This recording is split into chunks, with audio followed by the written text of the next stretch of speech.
नमस्कार, मैं हूं राकेश कुमार। आप देख रहे हैं मत अभी मत। मित्रों, भूमि सर्वेक्षण की चर्चा चारों ओर है। चाहे गांव का चौपाल हो या फिर अंचल कार्यालय हो, हर जगह इसी की चर्चा चल रही है। और चर्चा चलने का सबसे बड़ा कारण है कि जितने भी दावे किए जा रहे थे सरकार द्वारा, विभाग द्वारा, वो सारे दावे ध्वस्त होते नजर आ रहे हैं। बताया जा रहा था कि आप पोर्टल पर जाइए या जो वेबसाइट है इसके लिए विशेष भूमि सर्वेक्षण के लिए, उस पर जाइए, सारी सूचनाएं उपलब्ध हैं, सारे कागजात उपलब्ध हैं, खतियान उपलब्ध है। लेकिन सच्चाई यह है कि कुछ भी उपलब्ध नहीं है। और जब ये भूस्वामी जिनको अपना दावा प्रस्तुत करना है, जब वो जो शिविर बनाए गए हैं वहाँ जाते हैं तो वहाँ भी कुछ भी स्पष्ट नहीं है, कोई कागजात नहीं है। अब ऐसी स्थिति में कहीं ना कहीं ये समझें कि अफरा तफरी की स्थिति बनी हुई है। दूसरी बात कि कई तरह की बातें आ रही हैं। बहुत लोग कह रहे हैं कि सरकार ज़मीन छीनने की चक्कर में है और ये तमाम बातें, हालांकि ऐसा कुछ नहीं है। अगर ये काम होता है, सर्वेक्षण सही ढंग से हो जाता है, तो निश्चित रूप से इसका लाभ होगा। लाभ होगा सबसे ज़्यादा भू माफियाओं का जो आतंक था उससे।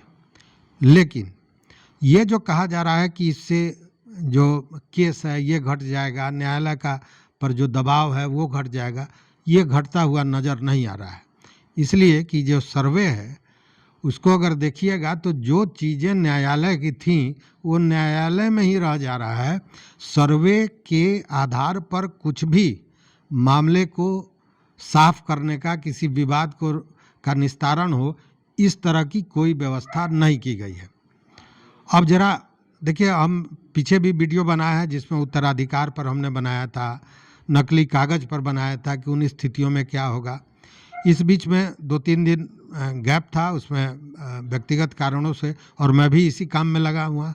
हमारे भी पुरखों की ज़मीन है तो हम भी अपने दावे के चक्कर में कागज़, मतलब ये जो मैं बात कर रहा हूँ ये कोई हवाई बात नहीं है। ये जो मैं भुक्तभोगी हूँ मैं उसकी बात कर रहा हूँ। एक भी कागज़ सरकार के उस पर नहीं है।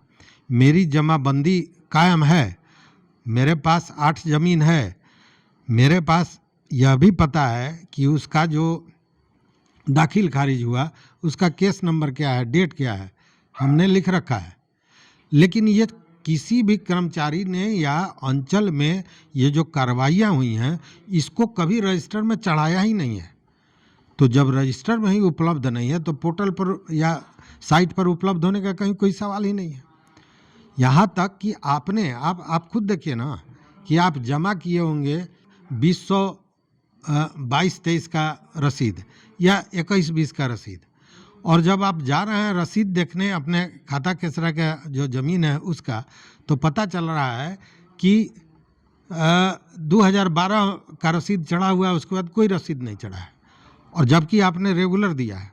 अब ये बताइए कि अगर आपके पास वो कागज़ नहीं है, वो रसीद नहीं है, तो फिर आपको दोबारा भुगतान करना पड़ेगा, इसलिए कि वहाँ जो चढ़ाना चाहिए था अंचल कार्यालय, जो कर्मचारी को अपने रजिस्टर में चढ़ाना चाहिए था, वो चढ़ा ही नहीं है, और आपके पास वो सबूत नहीं है। तो हम हैं, इसी का सबूत देने में समय बीत रहा है।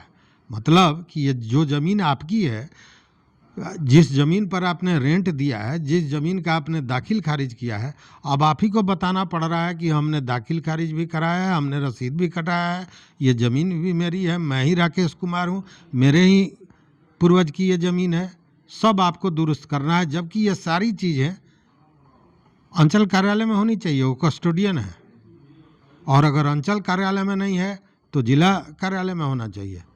चूँकि ये इसके संधारण का 3 स्तर होता है, 3 जगह इन सारे चीज़ों को रखा जाता है कि अगर एक जगह गड़बड़ हो तो दूसरे जगह वो रहे। लेकिन इसकी कोई जानकारी नहीं है लोगों के पास कि जिला स्तर पर भी ये दायित्व तो होता है कि इन सारे चीज़ों का संधारण होना चाहिए एक प्रति, लेकिन कहीं नहीं है। और सबसे बड़ी बात जो हमने कहा कि न्यायालय पे दबाव घटेगा, ये घटने उठने वाला नहीं है, उल्टे ये बढ़ेगा। कैसे बढ़ेगा ये ज़रा देखिए। आज बात करते हैं कब्जा का, चूँकि कई मित्रों से बात हुई, ज़मीन पर सरजमीन पर हमने जाके देखा, लोगों से बात की, तो जो बातें सामने आई उससे लगा कि स्थितियां जो कहीं दबी हुई थी, बहुत सी चीज़ें ऐसी थी जो दबी हुई थी, उखड़ नहीं रहा था, अब वो उखड़ जाएगा। जैसे मान लीजिए कि कोई एक दबंग व्यक्ति है, जो किसी कमज़ोर व्यक्ति है, जो गरीब व्यक्ति है या सामाजिक रूप से कमज़ोर है, वैसे व्यक्ति के ज़मीन पर कब्जा कर लिया है और अब वो उस ज़मीन पर दावेदारी कर रहा है। उस स्थिति में ये सर्वे टीम क्या करेगी? इस सर्वे में क्या होगा? तो कागज़ मांगा जाएगा दोनों पक्ष से। जो कागज़ अपना प्रस्तुत करेगा उस ज़मीन की मलकियत का, उसके नाम से वो ज़मीन हो जाएगा। तो जो कब्जाधारी है उसके पास तो कागज़ होगा नहीं, तो स्वाभाविक है कि जो मूल व्यक्ति है, जो रैयत है उसका, उसके नाम से खाता खुलेगा। लेकिन वहाँ पे कर क्या दिया जाएगा कि दखलकार करके वो नाजायज रूप से जो आदमी कब्जा किया हुआ है उसका नाम लिख दिया जाएगा। अभियुक्ति कॉलम जो होगा उसमें उस व्यक्ति का नाम होगा जिसने गलत ढंग से उस ज़मीन पर कब्जा किया है। तो मलकियत तो आपने दे दी और फिर कब्जाधारी को वहाँ पे डाल के फिर विवाद खड़ा कर लिया, तो विवाद खत्म कैसे होगा? अब एक दूसरी घटना देख लीजिए कि एक व्यक्ति है, दबंग व्यक्ति है, जिसका ज़मीन यहाँ है और जस्ट उसके बगल में किसी दूसरे व्यक्ति का ज़मीन है। तो उसने क्या किया कि जबरन इस व्यक्ति के ज़मीन में से आधा घेर लिया, आधा पर कब्जा कर लिया और उसे अपने ही ज़मीन के साथ उसको दावा कर रहा है, मतलब अपने ज़मीन को फैला रहा है। उस स्थिति में क्या होगा? उस स्थिति में भी वही होना है, जो मूल व्यक्ति है उसके नाम से खाता खुलेगा, लेकिन कब्जा करने वाले में उस व्यक्ति का नाम होगा जिसने अवैध कब्जा किया है। तो कहा यह जा रहा है, और बात भी सच है, कि इसमें यह कहा जा रहा है कि उस मामले को लेकर आपको जाना होगा फिर एक बार कोर्ट में, इसलिए कि इस कब्जा को हटाने का काम ये सर्वे टीम नहीं कर रही है। अगर सरकार चाहती थी कि इस सर्वे के साथ ज़मीनी विवाद समाप्त हो जाए, तो ये जो साल भर में, मतलब चुनाव के पहले येन केन प्रकारेण करके समाप्त करना चाहती है सरकार, इसको अगर 1 साल के जगह पर 3 साल में पूरा किया जाता और साथ में ऑन द स्पॉट सारे चीज़ों को देखकर कब्जा को भी पुलिस द्वारा हटाया जाता इस सर्वे के दौरान ही, और सारे विवाद को समाप्त किया जाता, तब शायद ये मामला कम होता। अन्यथा ये मामले कम होने नहीं जा रहे हैं किसी भी स्थिति में। क्योंकि अब देखिए क्या होगा, जो मैंने अभी एक घटना बताई कि एक व्यक्ति का ज़मीन यहाँ है, दूसरा एक दबंग व्यक्ति का बगल में ज़मीन है, इसने जो एक सामान्य व्यक्ति है उसका आधा ज़मीन घेर लिया है। यह व्यक्ति अभी तक नहीं बोल रहा था, चुप था, डर से, उसके दबंगई से। लेकिन जब ये मामला हुआ, ये कागज़ देगा और कागज़ देगा, ज़मीन इसके नाम से हो जाए, है ही, फिर खाता खुलेगा नए खतियान में और उस व्यक्ति के कब्जे का बात होगा, तो अब इस व्यक्ति को मजबूरी है कि वो जाना पड़ेगा कोर्ट में, चूँकि अब उसको बचाना है। और जब कोर्ट में जाएगा तो ये बढ़ेगा, कोर्ट का केस की घटेगा, जरा आप ही सोचिए। तो ये बढ़ने जा रहा है, घटने नहीं जा रहा है। और उसके पीछे कारण यही है कि इस तरह का जब मामला था तो छोटे छोटे टुकड़े में ही, मतलब एक प्रखंड में शुरू करते, इसको समाप्त करते, दूसरे प्रखंड में शुरू करते, समाप्त करते, और सारे लोगों को लगाकर, प्रशासन को, पुलिस को लगाकर इन चीज़ों को पूरी तरह से स्पष्ट करना चाहिए था, जो स्पष्ट नहीं होने वाला था। जैसे अनाबाद बिहार आप कर रहे हैं, जिस ज़मीन पर दोनों तरफ से सही दावा नहीं हो रहा है तो उसको आप बिहार सरकार का ज़मीन घोषित कर रहा है, उसी तरह कर लेते, लेकिन तब जाके ये समस्याएं समाधान होती। अब देखिए, एक स्थिति ये बनती है कि हमने एक घटना देखा कि खतियान है किसी व्यक्ति के नाम से, उसके पूर्वज के नाम से, और उस ज़मीन पर जो काम कर रहा है, जो अपने कब्जे में रखे हुए है, वो कोई अन्य व्यक्ति है जो खतियान में नामित व्यक्ति का न तो वंशज है न उससे उत्तराधिकार का कोई संबंध है, लेकिन वो उसको घेरे हुए है। अब उस स्थिति में क्या होगा? तो उस स्थिति में यही होना है कि जो खतियान में जिसका नाम है उसके अनुसार उसी व्यक्ति का खाता खुलेगा, लेकिन फिर वहीं डाक के 3 पात कब्जाधारी में उस व्यक्ति का नाम होगा जो खतियान में जो व्यक्ति नाम है उससे उसके वंश का वो व्यक्ति नहीं है, लेकिन कब्जाधारी में उसका नाम आ जाएगा। दूसरी एक स्थिति देखिए कि अगर एक व्यक्ति के पास 10 डिसमिल ज़मीन है और उसने 20 डिसमिल ज़मीन पर अपना कब्जा कर रखा है और उस पर कोई दावेदारी भी नहीं है, किसी दूसरे की दावेदारी भी नहीं है, तो क्या उसकी ज़मीन हो जाएगी? ये एक प्रश्न है।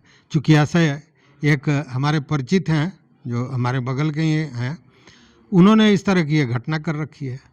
तो उस विषय में जब जानकारी ली गई तो ये पता चला कि बज़ाब्ता चूँकि उनका मलकियत 10 डिसमिल पर ही है, तो 10 डिसमिल में तो उनका खाता खुल जाएगा और बाकी ये जो बज़ाब्ते ज़मीन का पैमाइश होगा उस पर अगर उनकी दावेदारी है, कागजात है, साक्ष्य है, तो दूसरा जो 10 डिसमिल है वो भी उनको मिलेगा।